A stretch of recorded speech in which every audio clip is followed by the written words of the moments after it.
Alright guys, people have been asking me why I didn't buy a piece of wood to finish my sword off. It's not that I'm a tight git or anything. Well not in this case anyway. It's because I was in coronavirus lockdown and I wanted a little nice piece of wood just to finish this sword off. And if you saw part 1, well, you saw me dig it up. Anyway, today in this video everything gets finished, so stick around and let's get making.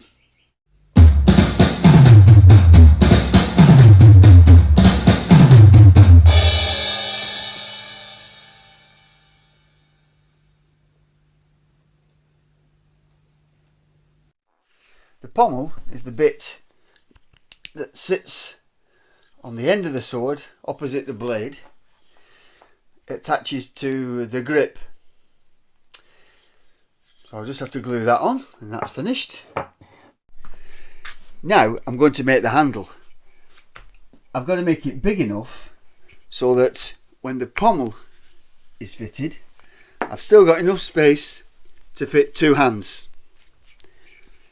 Then I've got to cut a slot for the tang to fit in so I can bolt it in position, fix it in position. I'm going to cut across the grain, and that way when I fit the tang there's less chance of it splitting.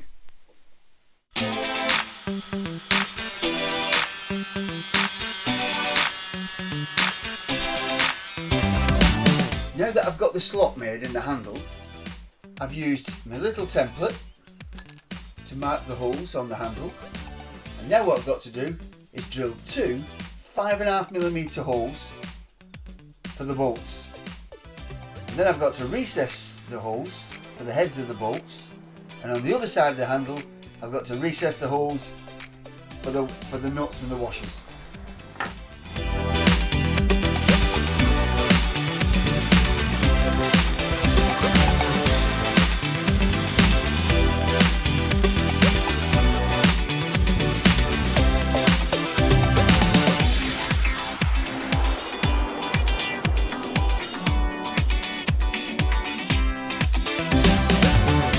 Absolutely fantastic.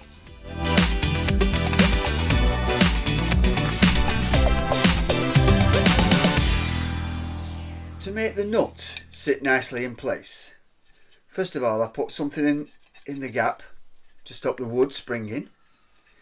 Then I took the lock nut, which is hexagon on this side obviously, but it's round on the other side. So I put the round side into the hole, and then gave it a little tap with the hammer.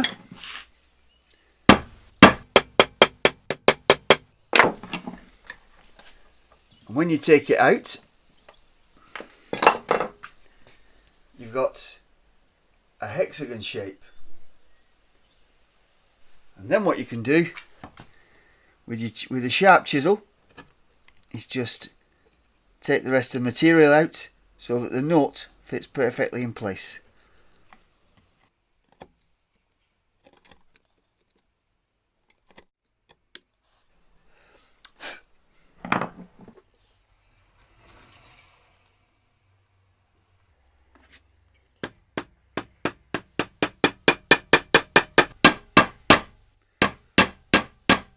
There we go. If you don't do that, you stand a chance of splitting the wood. There we go, that's perfect. I fitted the handle just to make sure everything lines up, and it lines up absolutely perfect. So now I can remove the handle and prepare everything for paint and assembly. Today I'm going to start off by gluing this. This is going to form the guard, and once this is glued together, once the glue's gone off, I'll know how much material I've got left over, and then I can make these pieces. I'm determined to use as much of this wood that came out of my garden as possible. That's the aim of this video.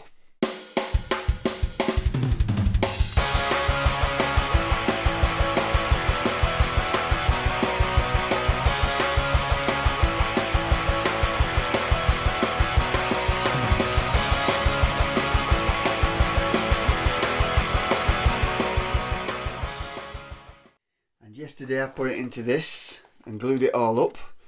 Let's release it now and see if I've got, let's see if I've got a curve. I hope so.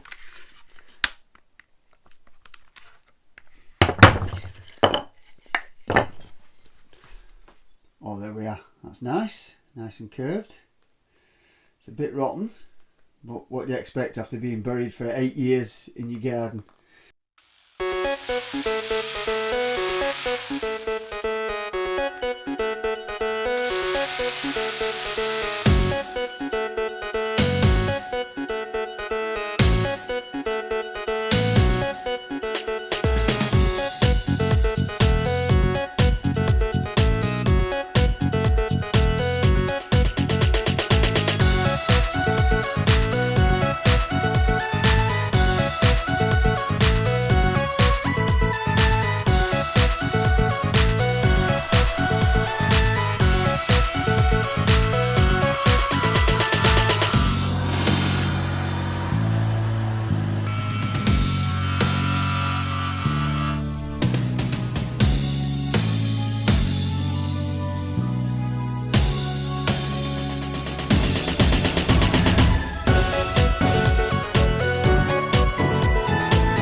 Next thing I have to do is glue these two pieces on.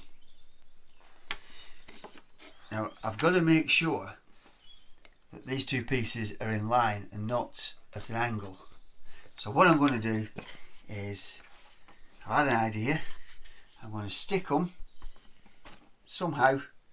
I'm going to clamp them to this stick, and that way they'll both be parallel, and then I can glue them onto this piece.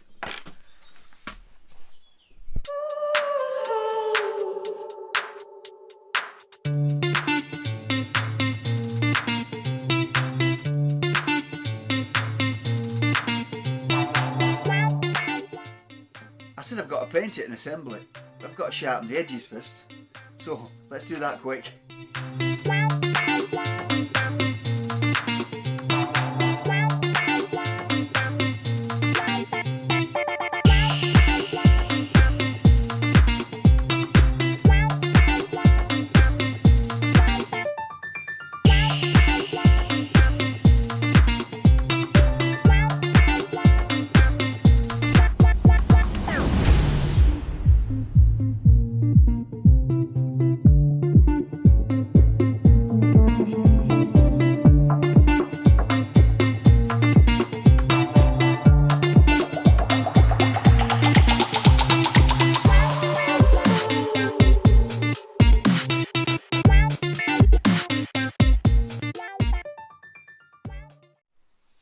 I've got the handguard finished now, the grip is ready and the blade's been painted. Then I've just got to stain the pommel and drill a hole in the top for this piece, and then I can assemble everything and it'll be finished.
I've made myself this dangerous looking tool, and now I'm going to cut a strap for the grip.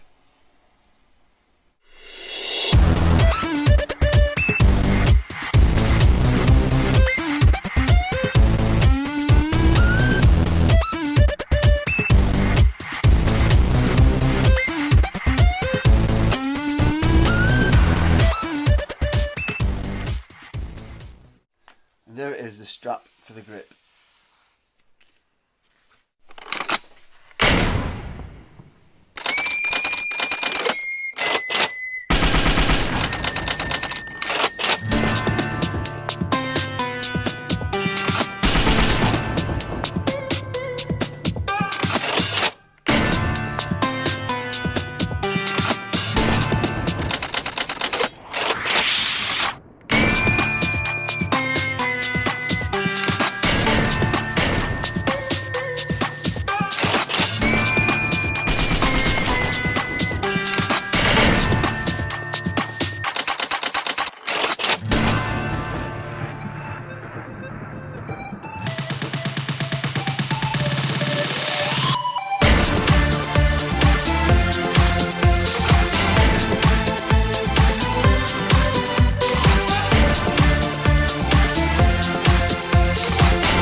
Well guys, there it is, all finished. I'm pretty pleased how it turned out. But even I can't believe that part of it was buried in my garden for the last 8 years. If you like what I'm doing, why not subscribe to my channel? Well, if you want, that is. Catch you next time.